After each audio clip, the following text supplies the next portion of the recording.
Hello all. In this video I just wanted to show one of the feature that actually I was not finding yesterday, so I thought maybe this will be useful for others too. If you look at this fabric experience, right now we are in a fabric workspace, so where it is giving me, for example, I just wanted to open up an event house, so I just open up and it is opening just like a tab on the top, as you can see. So let me go back to the workspace and I open up maybe a different notebook, and you can see a notebook is also opening as a new tab right under the workspace.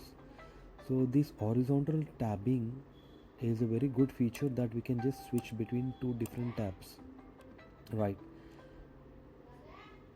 As you can see, this experience is very nice, right? So even if you open multiple tabs, right, for example, I continue to open maybe a lake house, so you can see a lake house. So this horizontal tabbing, we need not navigate to a different tab in the browser.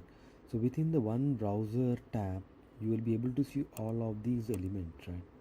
This is a very good and easy experience for us to navigate between different workloads and continue our work.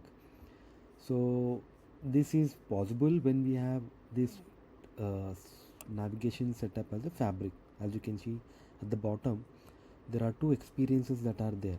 So one is fabric, one is Power BI. So yesterday what happened, by default I opened Power BI itself, and when I open multiple tabs, right, it is just opening on the vertical bar, right, and this on the left side. I mean, this is not that good experience is what I feel, while you have this fabric experience is very fast and you can switch between these on the top. So this is what I just wanted to mention, so that people who are facing similar issue can just switch this navigation bar from Power BI to fabric, which will solve your problem. Thanks for watching.